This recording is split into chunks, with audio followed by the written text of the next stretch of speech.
नमस्कार, देश के number 1 news bulletin news top 9 में आपका स्वागत है। आपके साथ मैं हूं करुणा शंकर शर्मा। क्या डोनाल्ड ट्रंप राष्ट्रपति पद छोड़ने से पहले छेड़ सकते हैं एटमी जंग? क्या 20 जनवरी से पहले डोनाल्ड ट्रंप न्यूक्लियर बम का कोड एक्टिव करने वाले हैं? ट्रंप को सबक सिखाने के लिए किस नए कानून को लाने की तैयारी है? और ट्रंप का ट्विटर अकाउंट परमानेंट सस्पेंड करने में किस भारतीय मूल की महिला ने बड़ा फैसला लिया? इन सभी खबरों से जुड़ी बड़ी खबरें इस वक्त की कौन सी है? न्यूज टॉप 9 ट्रंप का टाइम आउट में आप देखिए। अमेरिकी कांग्रेस स्पीकर नैन्सी पेलोसी की एक चिट्ठी ने दुनिया भर में हड़कंप मचा दिया है। नैन्सी ने अमेरिकी सेना के ज्वाइंट चीफ ऑफ स्टाफ को चिट्ठी लिखकर पूछा कि ट्रंप को एटमी जंग छेड़ने और न्यूक्लियर कोड के इस्तेमाल से कैसे रोका जाए। नैन्सी ने कहा कि ट्रंप को और खतरनाक नहीं होने दे सकते। चिट्ठी पर joint chief of staff general mark ने नैन्सी पेलोसी को जवाब भेजा है, जिसमें जनरल मार्क ने कहा कि 20 जनवरी तक ट्रंप के पास पूरे अधिकार हैं। जनरल मार्क ने नैन्सी पेलोसी को इस बारे में पूरी प्रक्रिया समझाई है। ट्रंप के एटमी जंग छेड़ने को लेकर सीआईए के पूर्व अधिकारी फिलिप गिराल्डी ने आशंका जताई है। गिराल्डी के मुताबिक ट्रंप ईरान पर हमला कर सकते हैं। परमाणु हमले को रोकने के लिए ट्रंप को पद से हटाना जरूरी है। ट्रंप को किसी भी हालत में 20 जनवरी से पहले पद से हटाने की मांग की है। ट्विटर ने अमेरिकी राष्ट्रपति ट्रंप का ट्विटर अकाउंट परमानेंट सस्पेंड कर दिया है। ट्विटर ने यह फैसला अमेरिकी हिंसा को लेकर ट्रंप पर लग रहे आरोपों को लेकर लिया है। फेसबुक और इंस्टाग्राम पहले ही ट्रंप का अकाउंट अनिश्चित काल के लिए बंद कर चुके हैं। ट्रंप का ट्विटर अकाउंट परमानेंट बंद करने में एक भारतीय मूल की महिला की अहम भूमिका है। जैक डॉर्सी के साथ मिलकर भारतीय मूल की विजया गद्दे ने इस पर फैसला लिया। विजया गद्दे ट्विटर की पॉलिसी अध्यक्ष हैं। ट्विटर की कार्रवाई से अमेरिकी राष्ट्रपति ट्रंप भड़क गए हैं। ट्रंप ने कहा कि ट्विटर बोलने की आजादी पर बैन लगा रहा है। ट्रंप ने आरोप लगाया कि ट्विटर के कर्मचारी डेमोक्रेट्स के साथ मिले हुए हैं। ट्रंप ने धमकी दी है कि हम जल्द ही ट्विटर के खिलाफ नया प्लेटफॉर्म खड़ा करेंगे। अमेरिका में डोनाल्ड ट्रंप की मुश्किलें बढ़ने वाली हैं। ट्रंप के खिलाफ डेमोक्रेटिक पार्टी ने महाभियोग का नया प्रस्ताव तैयार कर लिया है। महाभियोग के प्रस्ताव की कॉपी भी सांसदों को बांटी गई है। महाभियोग प्रस्ताव में ट्रंप पर विद्रोह के लिए उकसाने का आरोप लगा है। डोनाल्ड ट्रंप को सबक सिखाने के लिए अमेरिकी कांग्रेस ने बड़ी रणनीति को तैयार किया है। अमेरिकी कांग्रेस ट्रंप के विरोध में नया कानून लाने की तैयारी में है। इस कानून के तहत किसी भी राष्ट्रीय भवन का नाम ट्रंप के नाम पर नहीं रखा जा सकता। कानून ऐसा करने वालों पर रोक लगाएगा। जो बाइडेन से ट्रंप की तनातनी इस कदर बढ़ गई है कि अब ट्रंप खुलेआम कह रहे हैं कि वो जो बाइडेन के शपथ ग्रहण समारोह में नहीं जाएंगे। ट्रंप अगर शपथ ग्रहण में नहीं जाते तो वो 152 साल पुरानी लोकतंत्र की परंपरा को तोड़ेंगे। 20 जनवरी को राष्ट्रपति पद की शपथ लेंगे जो बाइडेन। इधर कैपिटल हिल हिंसा के और कितने गुनहगारों की तस्वीरें अब सामने आ चुकी हैं। ट्रंप का कौन सा खास सेनेटर हिंसक भीड़ में शामिल था? क्या दंगाई उपराष्ट्रपति माइक पेंस को फांसी पर लटकाना चाहते थे? इन बड़ी खबरों को आप देखिए news top 9 villain of America में। अमेरिकी संसद में हिंसा करने वालों पर एफबीआई पूरे एक्शन में है। एफबीआई ने 42 दंगाइयों की तस्वीरें जारी की हैं। एफबीआई ने दंगाइयों के बारे में लोगों से सूचना देने की भी अपील की है। एफबीआई अब सरगर्मी से अमेरिकी संसद हिंसा के इन गुनहगारों की तलाश में जुटी है। कैपिटल हिल्स बिल्डिंग में घुसकर ऑफिस में उत्पात मचाने वाले आरोपी रिचर्ड बर्नेट को पुलिस ने गिरफ्तार कर लिया है। हिंसा के दौरान रिचर्ड बर्नेट ने कांग्रेस अध्यक्ष नैन्सी पेलोसी के ऑफिस में घुसकर तोड़फोड़ की थी और इसके बाद नैन्सी की कुर्सी पर बैठक टेबल पर पैर रख फोटो खिंचवाई थी। कैपिटल हिल में हुई हिंसा में एक रिपब्लिकन सीनेटर को भी आरोपी बनाया गया है। वेस्ट वर्जीनिया से सीनेटर और ट्रंप के खास सीनेटर डेरेक इवांस को भीड़ को उकसाने के लिए आरोपी बनाया गया है। डेरेक उस दिन हिंसक भीड़ के साथ भी शामिल थे।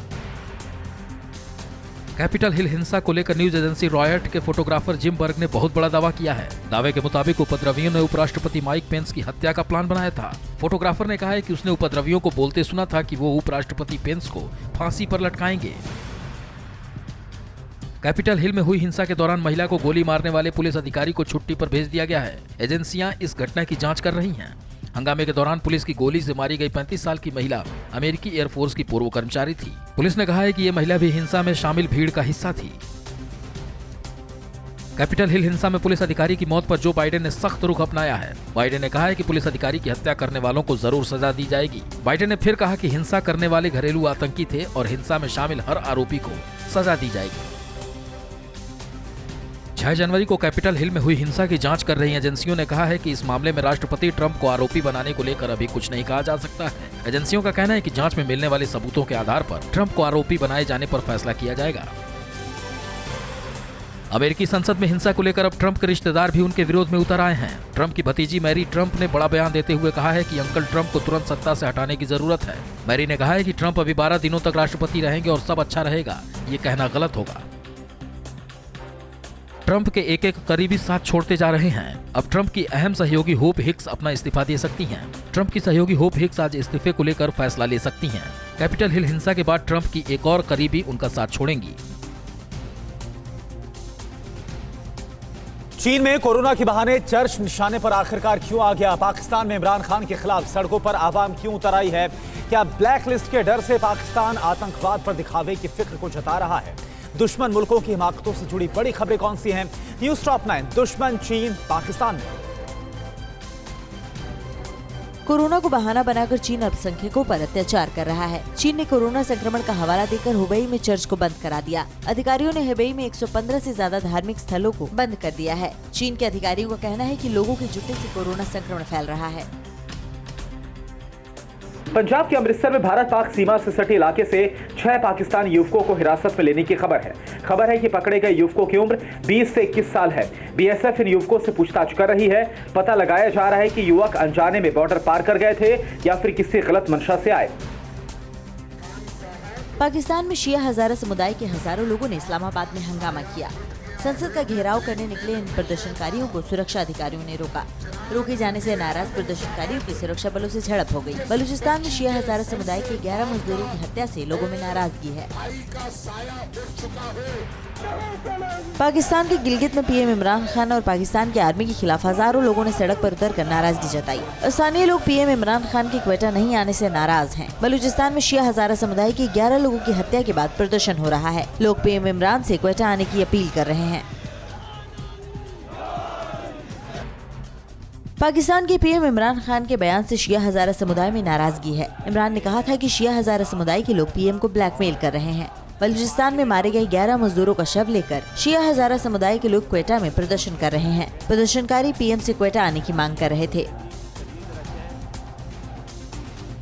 शिया हजारा प्रदर्शनकारियों को लेकर पीएम इमरान के बयान पर पाकिस्तान के विपक्षी नेताओं ने तीखी प्रतिक्रिया दी है। पीएमएलएन की नेता मरियम नवाज ने कहा कि पीएम का बयान देश का अपमान है। मरियम ने कहा कि पीएम शिया हजारा लोगों का सामना करने से डर रहे हैं। पाकिस्तान की एक कोर्ट ने मुंबई हमलों के मास्टरमाइंड ज़कीउर रहमान लखवी को 15 साल की सजा सुनाई है। हालांकि लखवी को महज 5 साल ही जेल में बिताना होगा। लखवी को आतंकरोधी कानून की 3 धाराओं के तहत दोषी करार दिया गया। तीनों ही धाराओं में उसे 5-5 साल की कैद की सजा सुनाई गई। ये सजाएं एक साथ चलेंगी। भारत ने कहा है कि पाकिस्तान लखवी को सजा देकर कार्रवाई का दिखावा कर रहा है। इसे पाकिस्तान की फाइनेंशियल एक्शन टास्क फोर्स की आंखों में धूल झोंकने की साजिश माना जा सकता है। अगले महीने FATF की बैठक होनी है। इस बैठक में पाकिस्तान पर ब्लैकलिस्ट होने का खतरा मंडरा रहा है। पाकिस्तान में इश्निंदा के आरोप में 3 लोगों को मौत की सजा सुनाई गई है। इन लोगों पर YouTube पर आपत्तिजनक वीडियो डालने का आरोप है। कोर्ट में इस आरोप में एक शख्स को 10 साल की जेल की भी सजा सुनाई गई है। 11 जनवरी को अमेरिका के नव निर्वाचित राष्ट्रपति और उपराष्ट्रपति दोनों को दी जाएगी वैक्सीन की दूसरी डोज। चीन ने क्यों जमा किए हैं 90 लाख डोज और दुनिया ने जताया भारत की वैक्सीन पर भरोसा। कोरोना के खिलाफ जंग में जुटी दुनिया भर की बड़ी खबरें कौन सी इस वक्त की news top 9 vaccination pure. America के नव निर्वाचित राष्ट्रपति जो बाइडेन और उपराष्ट्रपति कमला हैरिस 11 जनवरी को कोरोना वैक्सीन की दूसरी डोज लेंगे। दोनों ने किस दिन पहले वैक्सीन की पहली डोज ली थी। ब्रिटेन में कोरोना से हो रही मौत ने सरकार को डरा दिया है। लंदन के मेयर ने हालात को गंभीर बताते हुए इसे बड़ी आपदा कहा है। कोरोना के नए वायरस से संक्रमित 1325 लोगों की कल एक दिन में मौत हो गई। लंदन में हर 30 में से एक शख्स कोरोना पॉजिटिव है। लंदन के अस्पतालों में 27% मरीजों की संख्या बढ़ गई है। कोरोना के नए स्ट्रेन से सबसे ज्यादा प्रभावित ब्रिटेन ने मॉडर्ना की वैक्सीन के इस्तेमाल को मंजूरी दे दी है। इससे पहले ब्रिटेन में अमेरिकी कंपनी फाइजर और जर्मनी की कंपनी बायोएनटेक की वैक्सीन के साथ ऑक्सफोर्ड एस्ट्राजेनेका की कोरोना वायरस की वैक्सीन को भी इजाजत मिल चुकी है। अमेरिका की कंपनी मॉडर्ना के CEO ने दावा किया है कि उनकी वैक्सीन लेने के बाद कई सालों तक लोगों का कोरोना वायरस से बचाव करेगी, लेकिन कितने सालों तक बचाव करेगी इसका जवाब अभी कंपनी के पास नहीं है। इस पर रिसर्च होनी बाकी है। मॉडर्ना का दावा है कि वैक्सीन नए स्ट्रेन पर भी पूरी तरह से कारगर है। चीन ने करीब 90 लाख से ज्यादा वैक्सीन डोज को सुरक्षित रखा है। तर्क है कि सर्दियों में इसके बढ़ते संक्रमण की रोकथाम में यह काम आएगी। हालांकि संक्रमण को लेकर चीन आंकड़े छिपाता रहा है। हालांकि चीनी वैक्सीन की सुरक्षा को लेकर उसके ही वैज्ञानिकों ने सवाल खड़े किए हैं। देश में 2 वैक्सीन को मंजूरी मिलने के बाद अब वैक्सीनेशन की तैयारियां आखिरी चरण में हैं। 11 जनवरी को शाम 4 बजे प्रधानमंत्री नरेंद्र मोदी वैक्सीनेशन को लेकर सभी राज्यों के मुख्यमंत्रियों के साथ वीडियो कॉन्फ्रेंसिंग के जरिए बैठक करेंगे। इस बैठक में वैक्सीनेशन की तैयारियों और उनकी जरूरतों पर बात होगी। देश में जल्द ही वैक्सीनेशन की तारीख तय होने वाली है। इस बीच सिविल एविएशन डिपार्टमेंट ने वैक्सीन के परिवहन और हैंडलिंग के लिए दिशा निर्देश जारी कर दिए हैं। केंद्र ने एयरलाइंस को सूखी बर्फ के पैकेट में टीके की पैकिंग करने के निर्देश दिए हैं। डीसीजीए ने कहा कि वैक्सीन ट्रांसपोर्ट के लिए कई तरीकों में हवाई परिवहन सबसे अच्छा विकल्प है। कोवैक्सीन बनाने वाली कंपनी भारत बायोटेक ने कोरोना की एक और वैक्सीन के ट्रायल के लिए drugs controller general of India से इजाजत मांगी है। कंपनी अपने हैदराबाद प्लांट में नाक के रास्ते दिए जाने वाली वैक्सीन को बनाने में लगी है। भारत बायोटेक के मुताबिक नए वैक्सीन का खर्च कोवैक्सीन के मुकाबले कम पड़ेगा। भारतीय वैक्सीन के आयात को लेकर बांग्लादेश, नेपाल, श्रीलंका जैसे पड़ोसी मुल्क पहले ही इच्छा जाहिर कर चुके हैं, लेकिन आधिकारिक रूप से कितने देशों ने वैक्सीन को लेकर संपर्क किया है, इस पर भारतीय विदेश मंत्रालय ने अभी कोई आंकड़ा जारी नहीं किया है। पीएम मोदी पहले ही कह चुके हैं कि भारत पड़ोसी देशों समेत तमाम देशों की मदद करेगा। आज सुबह मुंबई से एक मनहूस खबर सामने आई, जब नवजातों की मौत के बाद मायूसी छा गई। तो एक मुट्ठी चावल से आया बंगाल में सियासी उबाल और बर्ड फ्लू से राजस्थान, मध्य प्रदेश के बाद अब दिल्ली, उत्तर प्रदेश में अलर्ट घोषित किया गया है। राज्यों से जुड़ी बड़ी खबरें कौन सी हैं? न्यूज टॉप 9 देश प्रदेश। 16वें प्रवासी भारतीय दिवस सम्मेलन के मौके पर पीएम नरेंद्र मोदी ने दुनिया भर में फैले लोगों को संबोधित किया। भारत का दिया वन सन, वन वर्ल्ड, वन ग्रिड, ये मंत्र दुनिया को भी अपील कर रहा है। मुंबई के भंडारा हादसे में 10 बच्चों की मौत पर पीएम मोदी ने पीड़ित परिवारों के प्रति संवेदना जताई है। राष्ट्रपति रामनाथ कोविंद और गृह मंत्री अमित शाह ने दुख जताते हुए हादसे की पीड़ा को शब्दों से परे बताया है। मुंबई के भंडारा जिला सामान्य अस्पताल के एसएनसीयू में आग लगने से 10 नवजात बच्चों की दर्दनाक मौत हो गई। आग रात करीब 2 बजे लगी। नवजात बच्चों की मौत से अस्पताल की सुरक्षा पर गंभीर सवाल खड़े हो गए हैं। सीएम उद्धव ठाकरे ने जांच के आदेश दिए हैं। कांग्रेस नेता राहुल गांधी ने ट्वीट करके हादसे पर चिंता जताई है। एसएनसीयू में हादसे के वक्त कोई कर्मचारी मौजूद नहीं था। बताया जाता है कि ड्यूटी पर मौजूद नर्स ने दरवाजा खोला तो कमरे में बड़ी मात्रा में धुआं देखा। मॉनिटर में मौजूद 7 बच्चों को ही बचाया जा सका। आउटबॉल यूनिट में 10 बच्चों की मौत हो गई। बीजेपी अध्यक्ष जेपी नड्डा अपने काफिले पर हमले के करीब 1 महीने के बाद आज एक मुट्ठी चावल कार्यक्रम की शुरुआत के मौके पर पश्चिम बंगाल के पूर्वी बर्धमान जिले का दौरा करेंगे। पार्टी हर किसान परिवार तक पहुंचने की कोशिश में है। कार्यकर्ता 48,000 गाँव में नए कृषि कानूनों की जानकारी देंगे। दिल्ली के मयूर विहार जिले में 17 और पश्चिमी जिले के हस्तसाल गांव के डीडीए पार्क में 16 कौवे मृत पाए गए। इससे बर्ड फ्लू की आशंका बढ़ गई है। डिप्टी सीएम मनीष सिसोदिया ने जांच के आदेश दिए हैं। मरे हुए कौवों को दफन करने के साथ पूरे इलाके को सैनिटाइज कर दिया गया है। राजस्थान, मध्य प्रदेश और दिल्ली बर्ड फ्लू के फैलते संक्रमण को देखते हुए यूपी में अलर्ट जारी कर दिया गया है। राजधानी लखनऊ में प्रशासन ने अलर्ट कर दिया है और बर्ड फ्लू के लक्षण दिखने पर तत्काल प्रभावी कदम उठाने का निर्देश दिया गया है। केंद्र के साथ 9वें दौर की बातचीत फेल होने के बाद किसान अब भी दिल्ली के बॉर्डर्स पर जमे हैं। इन्हें कल शाम बारिश के बाद सर्दी और शीतलहर से 1 डिग्री टेम्परेचर का सितम भी झेलना पड़ रहा है। इंतजाम इन लोगों ने किया है और उससे ही ये ठंडी से खुद को बचाने की कोशिश कर रहे हैं। लेकिन इसी तरह की तस्वीरें दिल्ली एनसीआर में कई जगहों से दिख रही है, जहां पे जम्मू कश्मीर पर कोल्ड अटैक जारी है। सेंट्रल और साउथ कश्मीर के कई इलाकों में करीब 2 से 3 इंच बर्फबारी हुई, जिससे लोगों की मुश्किलें और बढ़ गई हैं। रुक रुक कर अब भी बर्फबारी जारी है। आवागमन और बिजली व्यवस्था इससे बुरी तरह से प्रभावित हुई है। अमेरिकी हिंसा के बाद ईरान में हमले का डर आखिर क्यों सता रहा है? ब्रिटेन में F-35 जेट कैसे हुए और भी ज्यादा घातक? कोरोना काल में अमेरिका में धड़ाधड़ क्यों जा रही है लोगों की नौकरियां? विश्व से जुड़ी बड़ी खबरें कौन सी है? न्यूज टॉप 9 वर्ल्ड एक्सक्लूसिव में आप देखिए। अमेरिका की कैपिटल हिल में हुई हिंसा के बाद ईरान को अमेरिकी हमले का डर सता रहा है। ईरान के विदेश मंत्री जावेद जरीफ ने आशंका जताई है कि ट्रंप अपना कार्यकाल खत्म करने से पहले ईरान पर हमला कर सकते हैं। जरीफ ने कहा कि ट्रंप पूरी दुनिया की शांति के लिए खतरा है। अमेरिका से तनातनी के बीच ईरान ने अपनी ताकत दिखाई है। ईरान ने अपने मिसाइल बेस की तस्वीरें जारी की हैं। फारस की खाड़ी में अमेरिका ने अपने खतरनाक एयरक्राफ्ट कैरियर यूएसएस निमित्ज को तैनात किया है। इसराइल ने भी अपना वॉरशिप फारस की खाड़ी में उतारा है। ईरान के सर्वोच्च नेता अयतुल्लाह अली खामनेई ने कहा कि उनका देश अमेरिका के साथ 2015 में हुए परमाणु करार को फिर से लागू करने को लेकर जल्दबाजी में नहीं है। खामनेई ने कहा कि अमेरिका पहले ईरान पर लगे आर्थिक बैन को हटाए, उसके बाद संबंधों को सुधारने पर चर्चा होगी। ब्रिटेन अपनी एयरफोर्स की ताकत को और बढ़ाने के लिए एयरफोर्स में शामिल F-35 फाइटर जेट्स को स्पीयर मिसाइल से लैस करेगा। स्पीयर मिसाइल खरीदने के लिए ब्रिटेन ने $750 मिलियन की डील की है। ये मिसाइल 140 किलोमीटर तक मार करने में सक्षम होंगी। ब्रिटेन एयरफोर्स को ये मिसाइलें 2025 तक मिलेंगी।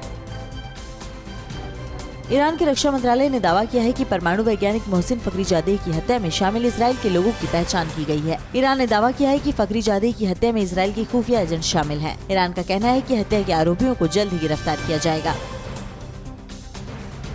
अजरबैजान ने उन खबरों का खंडन किया है जिसमें कहा गया था कि तुर्की उसके इलाके में 3 एयरबेस बनाने की तैयारी में है। तुर्की की मीडिया में ऐसी खबरें आई थीं। काराबाग जंग में तुर्की ने अजरबैजान की मदद की थी, उसके बाद दोनों देश और करीब आए हैं।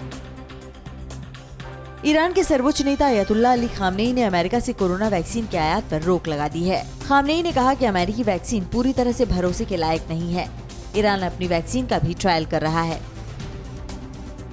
अमेरिका में कोरोना महामारी की वजह से बेरोजगारी बढ़ती ही जा रही है। दिसंबर के आंकड़ों के मुताबिक 1,40,000 लोगों की नौकरी चली गई। ये सभी महिलाएं बताई जाती हैं। अमेरिकी इतिहास में इससे पहले 2009 और 10 में इतनी बड़ी संख्या में बेरोजगारी आई थी। चीन की कंपनियों पर दुनिया भर में बैन लग रहा है। इस बैन के खिलाफ अब चीन की कंपनियां कोर्ट का रुख कर रही हैं। चीन की टेलीकॉम कंपनी हुवेई ने स्वीडन सरकार के फैसले के खिलाफ कोर्ट में केस दायर किया है। स्वीडन की सरकार ने हुवेई पर देश में होने वाले 5G ऑक्शन में शामिल होने पर बैन लगा दिया है।